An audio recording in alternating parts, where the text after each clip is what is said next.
Welcome to the Grow Your Business and Grow Your Wealth podcast with Gary Heldt. Gary is an expert in helping business owners put together a plan that will provide a better future for their businesses, themselves, and their families. On the podcast, Gary interviews other professionals who share his vision, and together they share secrets and strategies any business owner can use to build a better financial foundation for your business and your life. Hey, welcome back to the podcast. This week, my guest is Daniel Alonzo, and he is a wealth building coach, author, and entrepreneur who retired at the age of 24 and has spent the last 2 decades teaching others how to achieve financial freedom through leadership, leverage, and disciplined habits, wealth habits. As the founder of Alonzo Academy and host of the Wealth on the Beach podcast, Daniel has empowered thousands to create income independence by mastering mindset, money, and mentorship. Welcome, Daniel.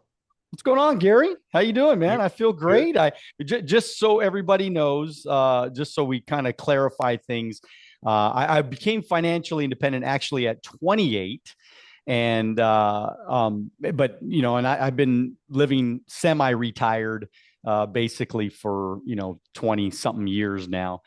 It's been an incredible ride. It's been a lot of fun. But the one thing I never like to say is that I retired, because retirement to me equals death.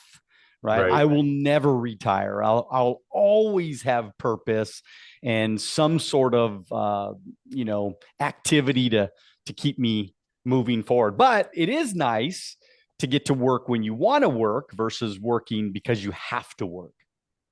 Right. Tell us though, what at 24, then 28 made you decide it's like, okay, I've had enough. I've accumulated enough that I can change my mindset. Well, I mean, my mindset, was changed at 21 when I started in business. That's when everything started to change for me. At 28, I was just basically like, okay, I got enough money. I got enough passive income. I can live really, really well for the rest of my life. And even if my business goes away, I still have enough money to be able to sustain. I know how to invest very well. So I was able to say, okay, if I get an X rate of return, this would sustain me for the rest of my life. I'm okay. Now, granted, looking back now, that number has grown exponentially. I'm fit. I just turned 50. So, obviously that money has grown, and of course my business has grown as well. And my goals have gotten a lot bigger, but at least at that time I was able to be free. And it's a good feeling to know what financial freedom feels like, because then you get to do things because you really enjoy it, not because of a grind. Right. So for the listeners who don't understand, active income versus passive income, can you explain to us what what passive income is? So I built an agency of independent financial representatives. We do insurance, we do investments. And so what happened is at 21, I figured, look, I could be a salesperson for the rest of my life and just sell, or I can actually build a company. And so I spent, countless thousands, tens of thousands of hours training, building relationships, duplicating, scaling, trying to put together systems so that way these people that I recruited in my agency, they also had the same opportunity as I had to be able to become financially independent. So they worked really, really hard and they built their own businesses. So today I have about 60 locations, 1,500 licensed representatives, and the business, we recruit probably, a couple hundred people a month today. And we're just continuing to grow every single year. And so now, when you think about passive income, every time they write a sale, every time there's a transaction transacted, they they make money. Obviously, I don't make a dime until they make a dollar, but if they make money, I do as well. So it's an incredible stream of income that's come to me for now almost 30 years. So reality is that that passive income is really income that you're receiving without any more effort at this Correct. point. Correct. And some people will say passive income is income that I get while I'm sleeping. Same Right. thing, Right. not really doing a whole lot for it. Correct. Um, when you talk about, financial independence, what's your definition of financial independence? To have enough money that can sustain whatever lifestyle that you are okay with and you enjoy, to have enough money that at a just call it a 10%, 8% rate of return can generate that amount of money for you, whether you work or you don't work. So whether it be in your investments, whether it be, having a business, that to me is financial freedom. Great. Can you explain to us your academy and why you started that? Well, so basically, the Alonzo Academy was just my YouTube channel, just the opportunity for me to share my knowledge throughout all of these years.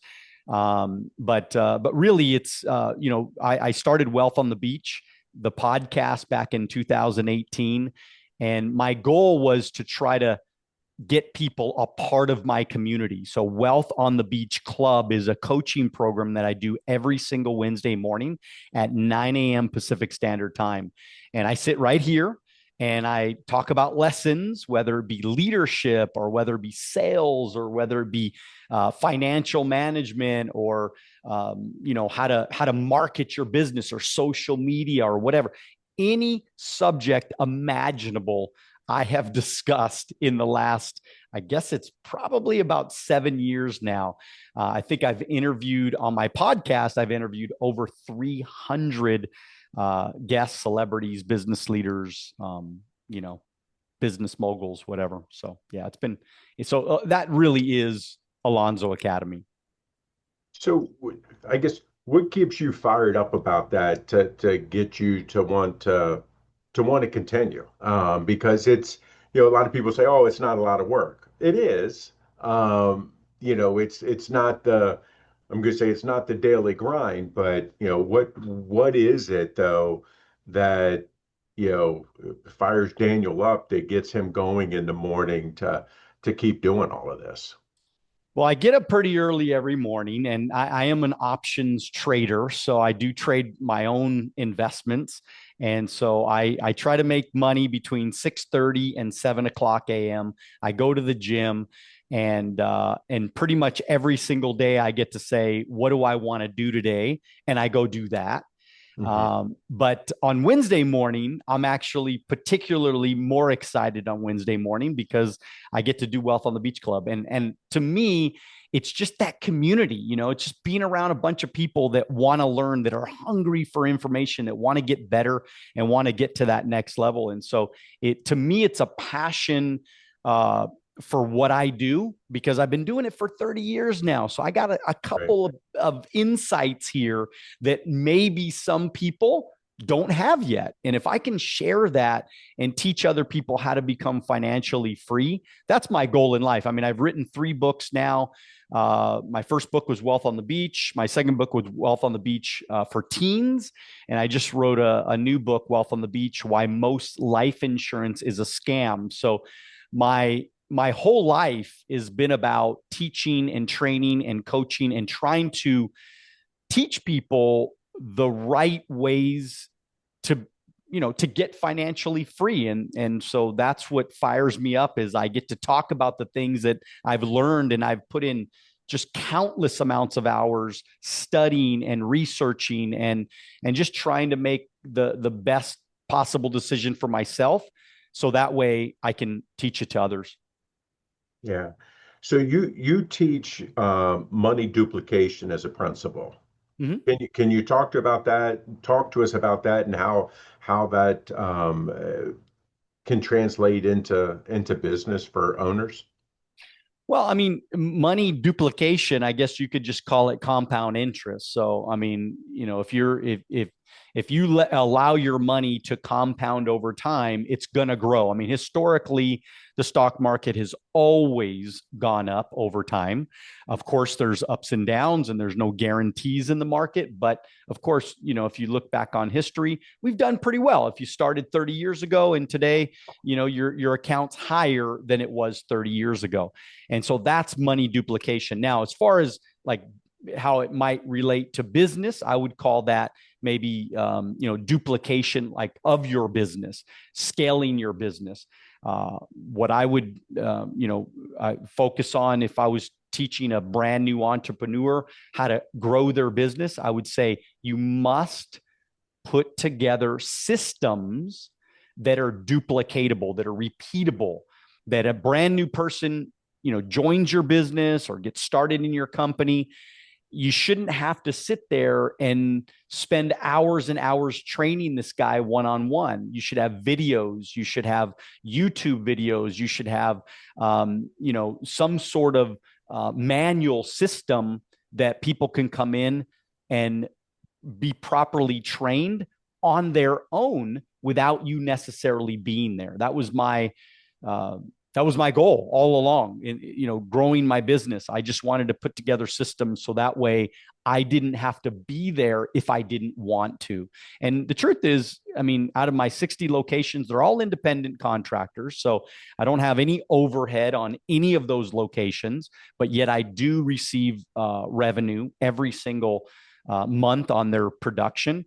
And, but it's allowed me to be free. And that's what I would call duplication in my business.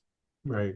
So with these, I'm going to call them branches that you have with this. So is it, I mean, is this considered a franchise or is it, how is that?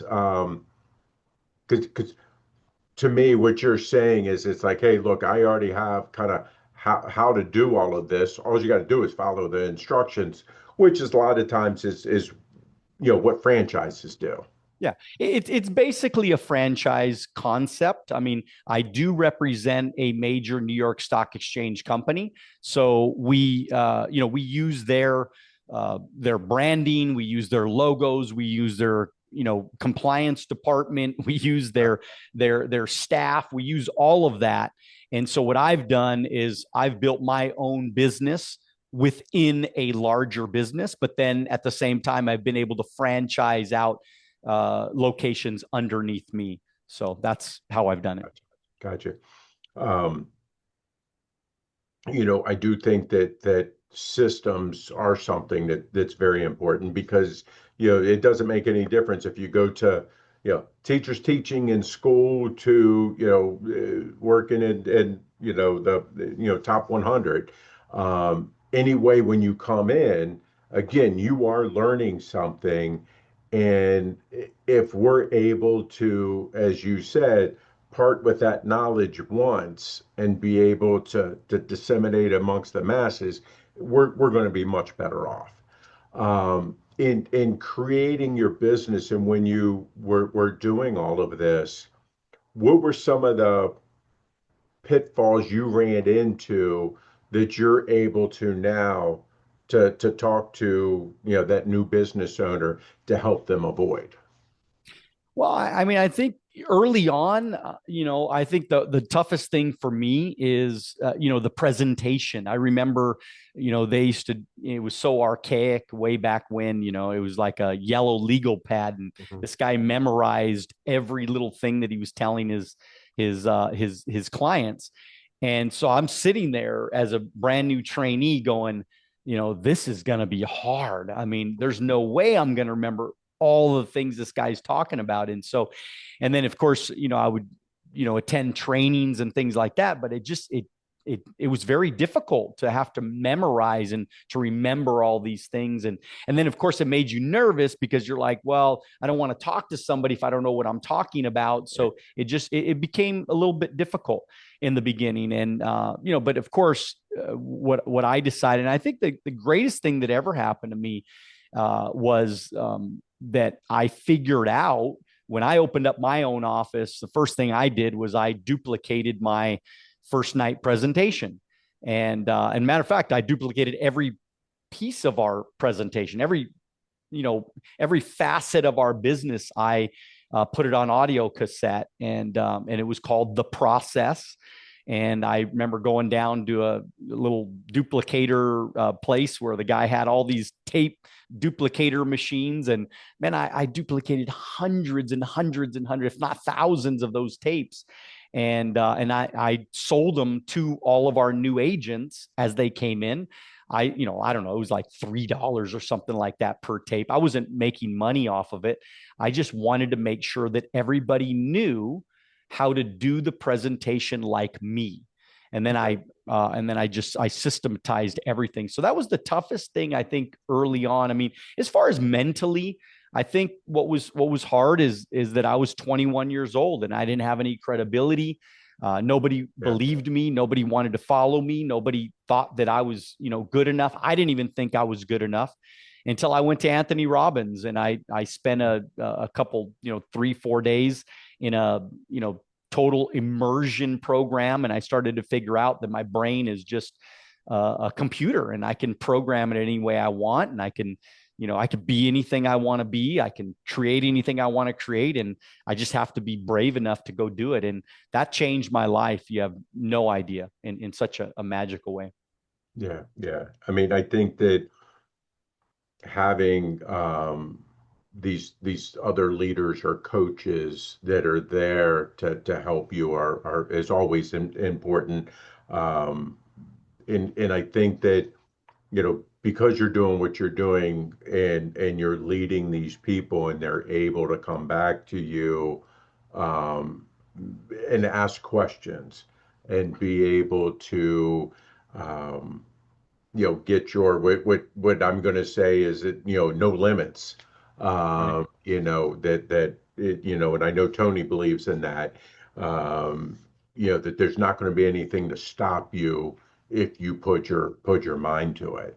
Right. Um, that leads me more into the mentorship and things. What, I guess, but besides Tony, what other mentors have you learned from? And did you have one early on when you first started out? Oh yeah. I mean, there's no question. I wouldn't be where I'm at today without great mentorship. I mean, I had a really uh, a pretty wealthy aunt. I guess she would be like a second cousin or third cousin or something like that. And she was really successful in real estate. And she was one of the first people that I went to go talk to when I started in business. And I said, do you think I could do this? What do you know about the company? Can you give any recommendations? Blah, blah, whatever. And she was great. She was already a client of the company. She was excited. She was like, you should do it. She was the one that actually took me to that Anthony Robbins seminar. And matter of fact, she was actually in Anthony Robbins's infomercial as one of the success stories. And so she was a huge mentor to me. I mean, a huge hero to me. And then, mentors in business. I mean, I had, people that would train me and coach me and mentor me, and every single week. And I looked up to these people. But I look back and I think that I was so coachable. I played sports growing up. I was a baseball player all my life, played football. I mean, I played pretty much any sport, but, I was always very coachable. I think ego keeps people broke. There's so many people out there that they think they know it all. They think they have every answer. They think they know everything about everything. They're not willing to, learn anything. I mean, look, if you're wealthy, then, hey, keep doing what you're doing and, enjoy life, and you got this thing going. But if you're trying to get there, if you're trying to get to financial independence, if you're trying to get to that, where you got, $20, $30 million in net worth, okay, then you got to start listening to people. You got to start, opening your mind up to different things that, by the way, just because you've been doing it for 20 years doesn't mean it's right. Doesn't mean it works. If you've been doing it for you, you got to keep your mind open and your heart open to other ideas. Because, man, I mean, I think that one of my biggest strengths is I looked at these people and I said, they got millions and millions of dollars. I mean, my mentor, I don't know, he's probably been paid $100 million, with our firm. And so I looked at a guy like that and I said, well, why would I not listen to this guy? And by the way, he's got a vested interest in me. He wants me to do well, because if I do well, he does well. And it was a total win-win, concept. It was a, total win-win situation. And I said, I'm just going to go for it. I'm going to go all in, and I'm not going to stop until I get the job done. I had my goals very, very deeply rooted and solidified and very clear. And I said, I'm just going to go get the job done. And I did what I was supposed to do. I worked very, very hard. I was very, very disciplined. I was very, very focused.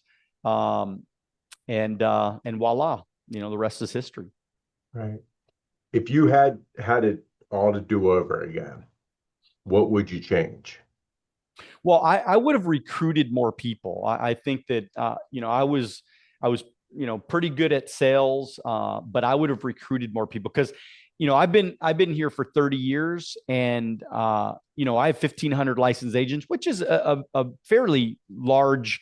I'm about 1% of the entire corporation. So, I mean, it's a pretty good size team of people that produces a large amount of reoccurring residual income. But I think today I should have about 5,000 or 10,000 agents. So had I been more focused on recruiting early on, I think I would have duplicated that behavior more, and which would have, permeated throughout my organization, which, today would have probably yielded us a few more thousand agents. And so, but you know what? I don't have any regrets, Gary, because I just feel like, we all do things for our own reasons. And like, I look back too. I mean, I probably got out of the field way, way too early. I was 28 and I basically told my top guy, I'm like, all right, man, I'm passing the baton to you, man, go for it. You got this. And so, and that was, looking back, it cost me millions and millions and millions of dollars to do that. But I wanted to raise my kids. I had just had a son a year before, and I wanted to raise him. I wanted to travel the world. I wanted to do shit that I never did in my life. I wanted to, whatever, and then you do that for 10 years, and then you're like, ooh, it's kind of hard to jump back in there and do it all over again. You know what I mean? So you're like, and then you're like, and then another 10 years goes by and you're still enjoying life. And so again, no regrets, but there's no question about it. I could have made millions and millions more. Although, if you really look at the statistics of the world, I mean, if you make $300,000 a year, I think it's 3 or 5 or something like that.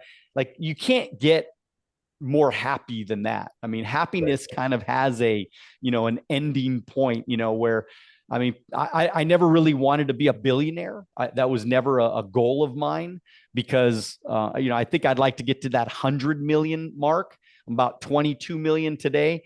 I'd like to get to the $100 million mark, but the truth is that's just as a goal, but money doesn't really make you happy.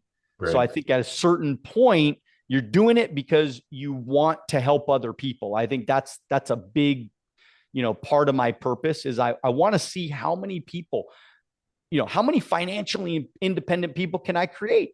And right. If that could be a part of my legacy, I'd be happy with that.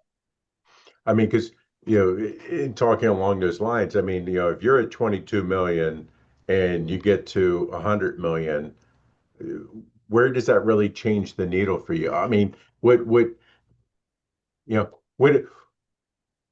other pair of shoes can you buy? What other golf course can you play? Whatever it is that you like to do, Yeah. You get to a certain point where it's like, okay, that the money's not the game anymore. Correct. There's got to be something else. And I think even if you're not even at a million, I still think that yes, money makes things easier in lots of ways, but you got to have a reason, for doing what you do. And I think that that's an important piece that for entrepreneurs and stuff like that of why is it? Because dude, starting your own business and doing all this is not easy. And it's like, it's definitely a grind at times.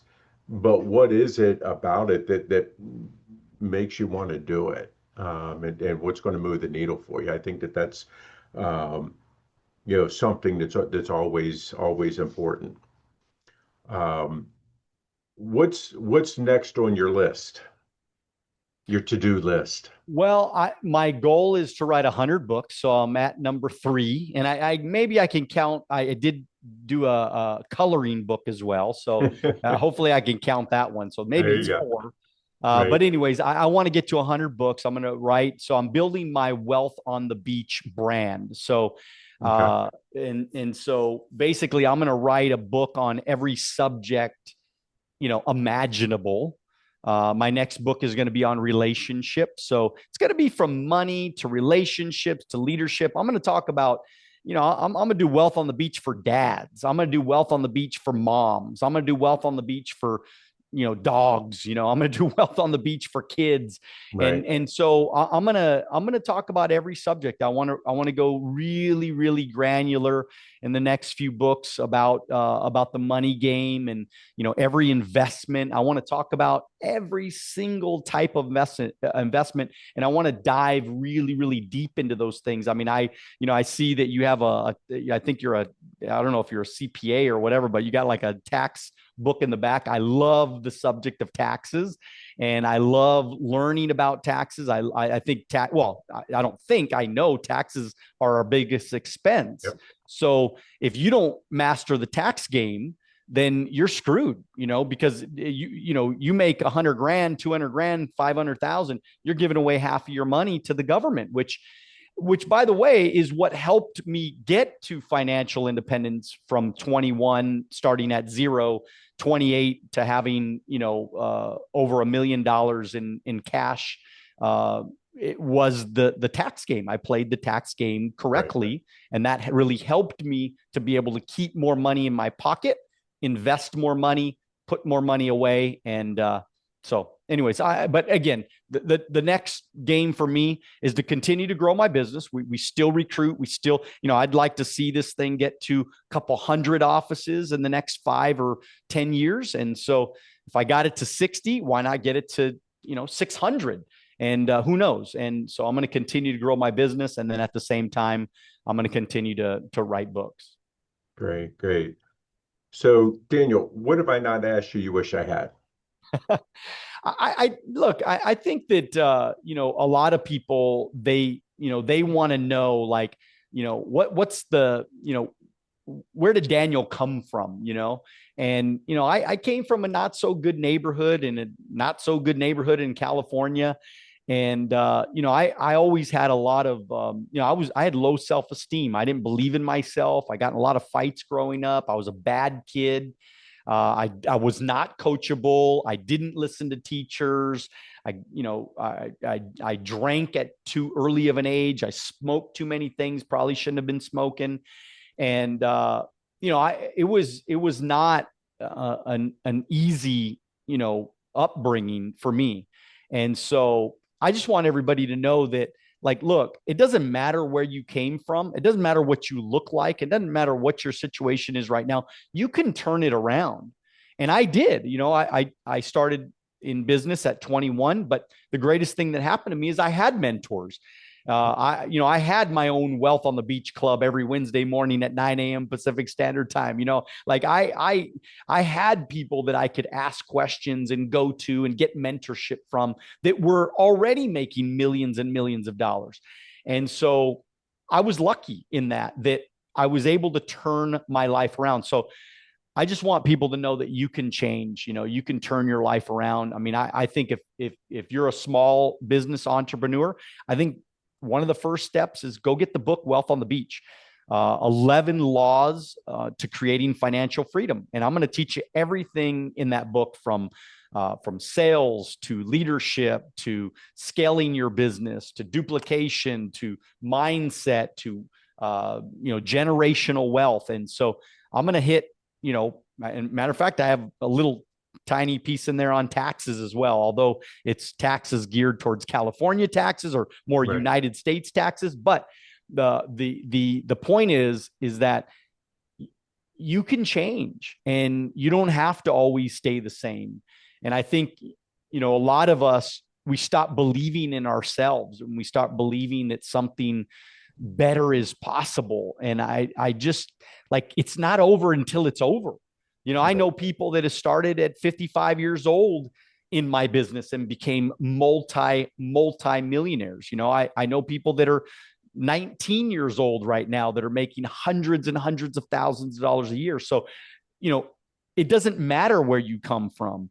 Everybody's got a chance to be somebody, to do something great with their life. And I hope that, for your listeners, I hope that, they don't ever give up, and it's, life is great, man. I get up every single day and I say, great things always happen to me. Now, do great things always happen? Of course not. I mean, I still get a flat tire. I just got, I'm having some problems with my shoulders. The doctor says I have kind of like a mild arthritis or something. So now I got to go get stem cell research and do all kinds of shots and do all, like nobody. And I'm walking around this morning. My mom comes to my house every Tuesday morning, and I'm going out to the pool to do kind of a cold plunge in the pool. And she's like, "What's that on your back?" And I got like a little thing on my back, and and then now I got to go to the dermatologist, go get that checked out. And so the point I'm trying to make, man, is like, shit happens, life happens. But if you get up every day with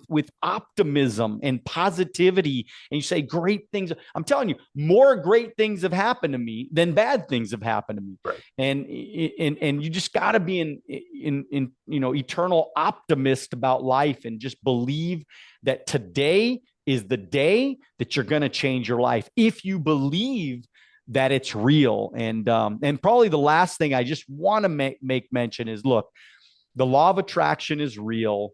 Whatever you think about with purpose, with determination, with passion and intensity and focus and discipline, ultimately is going to become your reality. So if you're watching, commercials all day long that talk about getting sick, if you watch, horrible killing movies every day and feeding negativity into your mind and hanging out with a bunch of negative, pissed off people all the time that are complaining and whining and, saying that everything's so terrible. Well, what do you think is going to happen? Of course, your life is going to suck. Of course, life is not going to be good. And so I hope that people remember that you get what you expect. I expect a great life. I expect great things to happen to me. Now, I'm not going to be devastated when I get a ticket or something like that. And, this thing doesn't work. No. That's not the way. I'm just going to continue to believe that life is great. And I'm telling you, man, at least so far for the last 30 years, life has been pretty good. Yeah. No, I agree with you. I mean, you get out of life what you put in it. And if you're going to put a lot of negativity into it, yes, you're going to get a lot of that back.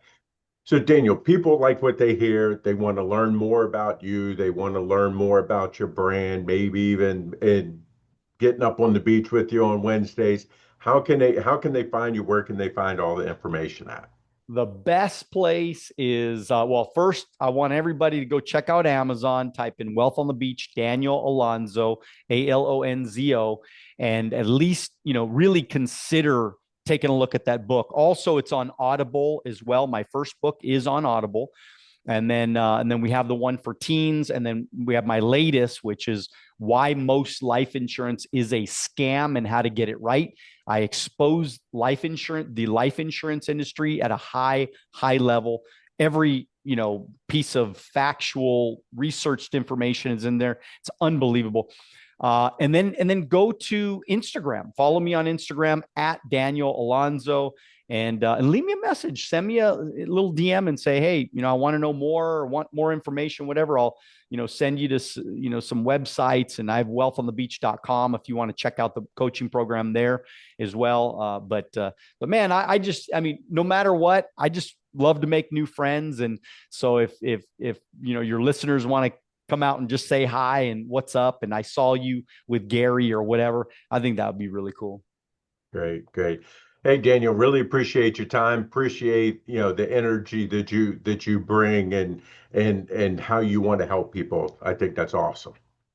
Thanks so much, Gary. Have a great day, man. You too. Hey, this week my guest was Daniel Alonzo, and he is the founder and the host of the Wealth on the Beach podcast. And I'll see you guys next week.